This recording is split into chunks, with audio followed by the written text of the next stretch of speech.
Hello and welcome, I'm Maria from So Third Time, and this time we're doing 1780s hair.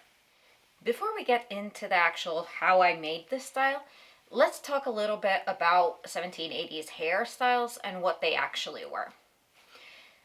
Throughout the 1770s, hairstyles get gradually bigger and bigger and bigger on top, and they basically just pile hair as high as possible. And then what happens in 1780 is that it deflates. So most of the volume that used to be just going up, up, up starts going wildly to the sides. Sometimes very much only to the sides, sometimes more fully around the head.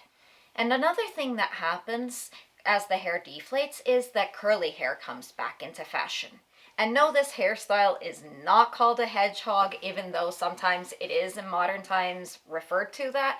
Hedgehog is the little bits that stick out. They can't be in this hairstyle, or they can be in the earlier hairstyle. But this hairstyle is called a coiffure frisure. So, curly hairstyle. And this sort of hairstyle can be done without curls, or it can be done with looser curls, but the most common, the most fashionable way was to do it with creped hair.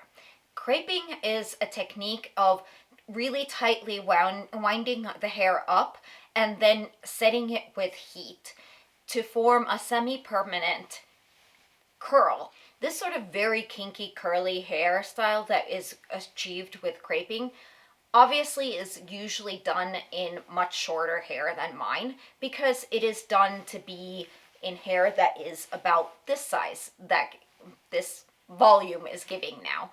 So most of the time women would actually cut their hair into a kind of mullet and then have it creped into that fashionable style, and then just style it from there. And it would be, though the actual first creping process would be very slow and time consuming, once that is done, the hairstyle can actually be maintained fairly easily. And yes, that creeped hair is very much reminiscent of black hair. I do not know that there would have been done enough research to suggest that is that indeed the inspiration for the hairstyle, but it did come around mostly starting in France and the French colonies. And it came around in the same time in the late 1770s or early 1780s when the chemise à la reine also came into fashion. And that is also very much a Caribbean garment in origin. And so since that is very much a Caribbean garment in origin, we can kind of guess that these two are related in some way, and that there probably was an inspiration from black hair and black hairstyles, though it is a very much a westernized version of it. And in North America in the time, black women were strongly discouraged from wearing their hair in fashionable styles, and there was even at some point some attempt to make laws forbidding women, especially if they were enslaved, from wearing these fashionable hairstyles, because it was so much easier to achieve on that textured hair than it is on straight hair. Well, I'm not going to be creating this hairstyle in an accurate way. First of all, nothing is accurate that we do nowadays in a historical way, because first of all, I was born in the 20th century, not the 18th century, so obviously I'm not historically accurate. My hair isn't historically accurate, and none of the ingredients, even if we used the exact same ingredients they used back then, the plants are different, the animals are different, so many things are different that you can't achieve fully historically accurate anything. And on top of that, because I do have extremely long hair, I'm not going to try to crepe it with the original type of technique, because that involves like winding it tightly on itself and then setting it with heat with oil and powder. And yeah, I don't want to do that to my hair. And keep in mind that this is only one hairstyle. There are several different variations on this, and especially the size and proportion of this hairstyle change throughout the era. This can be worn to certain degrees from the 1780s all the way to the early part of the 1790s. The biggest difference is that as we get into the 90s, the hair becomes closer to the head. So this style would be only fashionable from about the early 1780s to the later part of the 1780s, like 787 or ish. And then the volume does drop. There is, again, like I said, variation, but you do want some sort of cushion in your hair if you are gonna support any sort of bigger hat with this hairstyle. Because if you are doing this without hair cushions, you won't be able to support a hat on top of that, and you don't want to deflate your hair with a hat. If you're interested in learning more about 18th century hair care and hairstyles, I would highly recommend the American Duchess Guide to Beauty. I'll link it also down below. This is a good starter book, and it also explains how to make different hair cushions if you want to make your own, and different hairstyles. It doesn't have this particular hairstyle in the book because my hair is much longer than any of the hair used in the book. So I have just this is my own way of figuring out how to do that frizzy hairstyle with the length that I have. Okay, to do this hairstyle, we'll need towel dry hair. You can have it slightly less damp than towel dry, but it needs to be clearly damp. You'll need a hairbrush. You'll need hairpins and bobby pins. You can use also just hairpins. That would be more historically accurate. Or you can use just bobby pins or a mix. I prefer using a mix.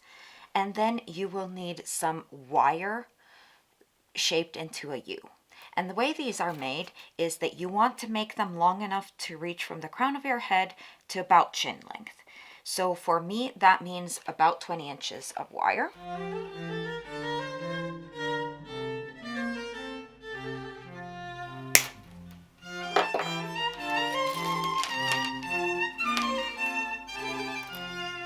And once you've cut the wire, all you do is you bend it in the middle.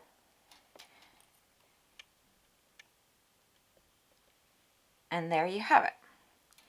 Now these wires will be put into the hair, and then when you have all the hair coiled around them in a figure 8, then you'll just bend them like this, and that will hold the hair. In addition to all of this, you will need some sort of hair cushion. You can use one of these donut ones, especially if they have the clippies on the end. Those are really good because then you can clip several onto each other, because you want it to reach from ear to ear. Or you can just make your own. You can make them big or you can make them small. This one is filled with wool roving, and it is long enough to reach from ear to ear, and it is about 5 inches in width. This one, on the other hand, is filled with linen roving, and this is about 2.5 to 3 inches thick. So you can go big or small depending on your own personal preference and what you're going for. We start by detangling the hair. You want to make sure that you get all tangles out of the hair before you curl it. And then section off the hair for curling. These don't have to be completely even, but you do want to make sure that the sections are small enough that you can get close to the scalp. If at any point any part of your hair dries faster than it really should, like for instance my bangs tend to dry a little too fast, like they're still damp, but they're a little bit too dry for my liking. So I'm going to spray them. I have this is an old toner bottle that I have water in. Separate your hair into the section you're going to curl, and then put it into the wire, into the middle, and you want to push that wire as close to your scalp as you can get it, and then you move your hair towards your face, and then under the wire and into the middle part, and then again over the back wire and around it and back into the middle. That forms a figure 8 with the hair. And then you continue in this figure 8 all the way down till that you reach the very tips of your hair. You want to make sure that you always start with your hair coming towards your face. And again, the size of the sections is not super important. They don't need to be completely evenly sectioned, but you want to keep in mind that the more hair you put onto the wire, the looser the curl will be. And also, if you have more hair on the wire, the longer you will need that wire to be in order to accommodate all of that hair. As you're working your way down the hair length, you want to keep on pushing it up onto the wire so that you get it really tightly around the wire in that figure eight. Not only will this fit a lot more length onto that wire, but also it will make the curl itself tighter. I do 2 rows of these sections in my hair, so the upper portion and the lower portion of my hair is in different coils, and I do as many as I need to get all of my hair in. Usually this is about 10 different coils. It can be slightly more, slightly less, depending on how tight you're doing and how much hair you're putting in there. And once we reach the end of the hair, work it as far as you can. And then when you can't anymore, then you fold the wires in the opposite direction up so that it locks in the hair in place. And we continue in this way until all the hair is sectioned off and curling on the wires.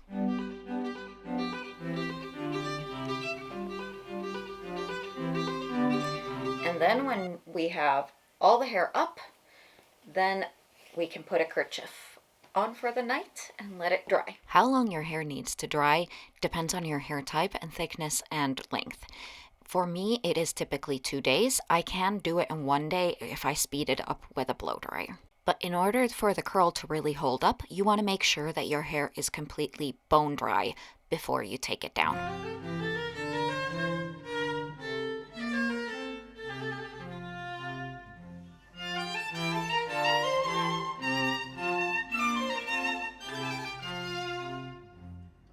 And then 2 days later, once the hair is dry,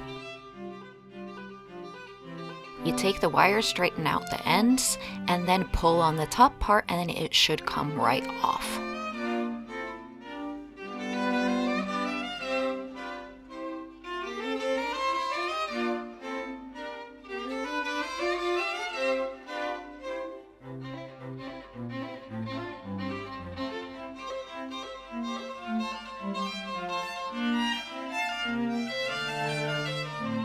When recreating a specific look, you want to look at what your intention is. So, like if you're going for a reference picture, you're looking at period paintings, you want to look at the proportions. How big is the hair compared to the face? Those are good proportions to look at because everyone's face size is different, so the hair size depends on that.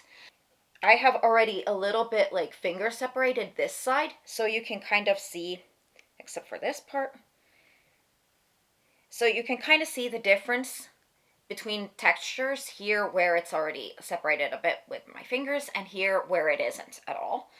So this would be good enough if I was going for a more defined, more later period hair.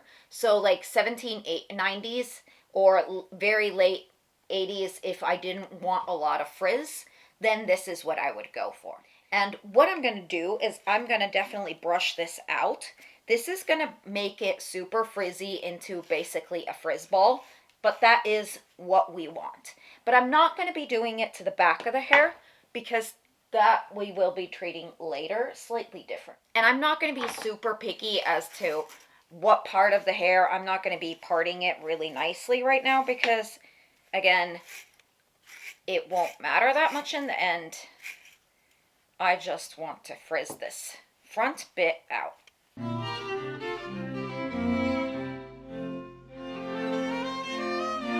Okay, now we're at the stage where you basically just have a giant puff ball for hair. Trust the process. This is a part of it. Yes, this is the look we want. So once we get here, and you can leave some visible curl or you can brush this all out. It also depends on the natural volume of your hair. If you have thinner hair, you want to puff this out more. You want to brush, because the more you brush it out, the more it will frizz and the bigger the volume will get. So this is a great way if you have thinner hair to get that volume. But if you have already a lot of hair, you don't necessarily want to brush it forever because first of all, it will take forever because the brush can only work through so much layers of hair at a time.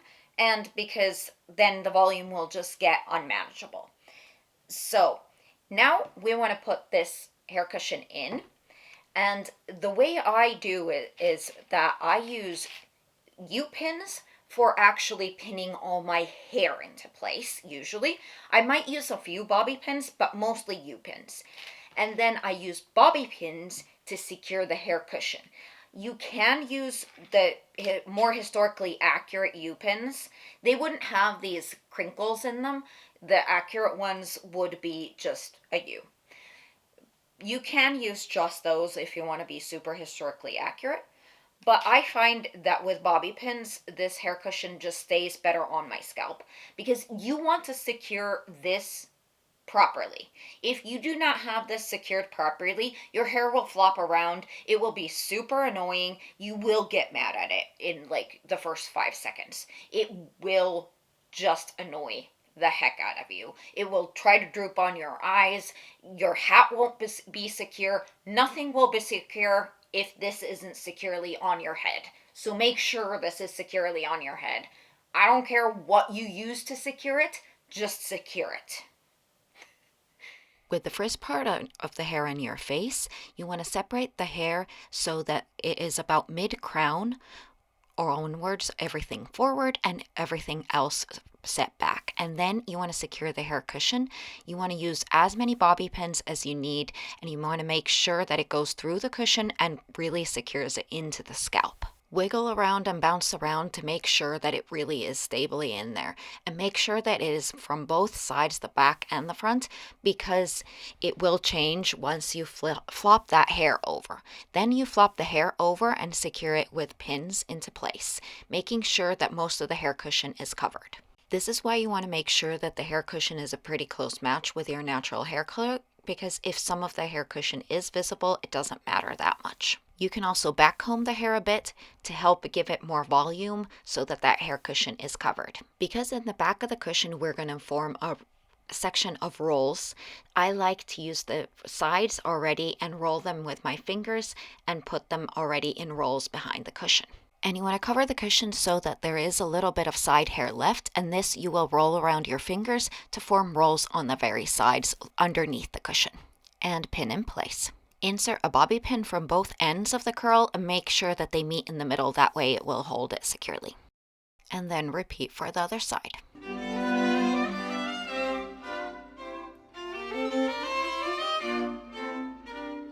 And then we continue making as many rolls as we need for the back of the head, making sure that there is no weird flat spot at the back.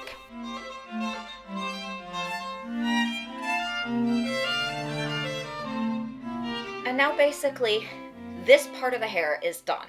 So now what we can do with the back is you could just leave this like this, leave it completely open, or you can put like just a ribbon around this, or if there is less volume in this, or you just feel like you want more of the hair up, then one really good way is to grab the ends, turn the very ends to the inside kind of, and then just lift this all up. I'm going to have to do it a little lower. And then you would pin this in place at the back of your head, and you'd have this like faux shorter bit so that then you can have like short hair in the back. So, and that adds a lot of volume. So if you feel like the back of your head is really flat, that is a good way to deal with it. But before we put a ribbon and any other decorations, flowers, feathers, whatever you want into this hair, they used a lot of jewelry, especially earlier in the 18th century, but you do still see some jewelry used in the hair later. But like flowers, all kinds of fake flowers were very, very common hair decorations. You can see little pearls. I have these, I've just made out of brass wire, these kind of U-pins that I've put a pearl on. These are really good for using as hair decorations. You can stick them wherever you want. That kind of thing. And then feathers and flowers, you can go as wild as you want. And of course ribbon. And you can do ribbon all throughout. You can even weave it in. Like you could take a giant tapestry needle or bobkin or whatever you can get, and like weave in the ribbon all the way through the hair. That was very common. But before you do that, we need to powder the hair. As far as powders go, yes, I'm using basic white powder. White was very common. It gives a kind of grayish tint to the hair, and that is usually what you see in portraiture. That's why everyone's hair looks very light and kind of grayish, is because of white powder.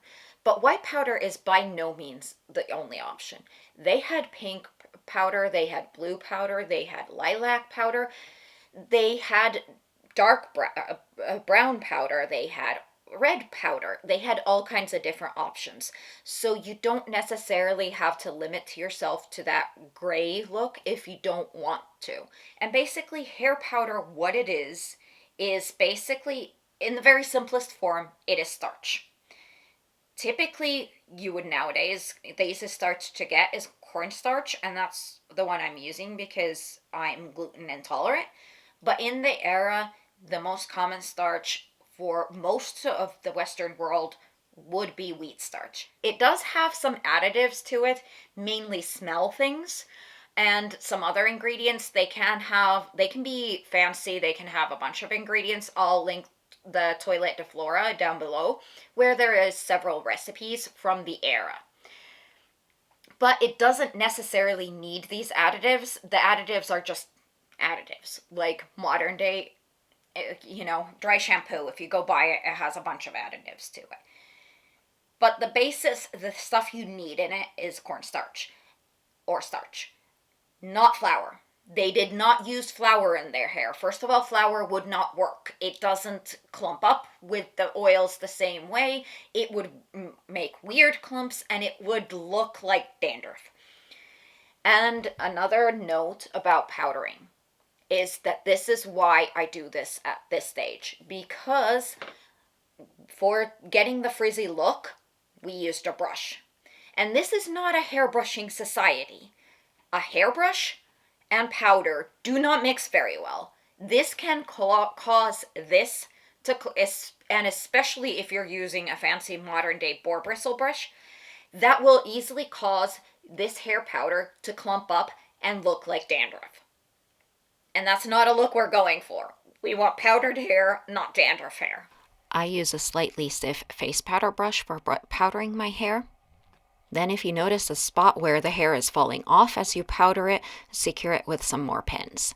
And then as you powder the hair, add always a little bit at a time because you don't want like strong clumps, and you can just dab on the powder gently, and then you can continue dabbing. If you end up with a spot where there's too much powder, you can just dab on it, and that will get rid of the excess powder. You don't have to be completely even with your powdering. There can be some dimension left to it. I personally prefer that, but you don't want clear splotches either.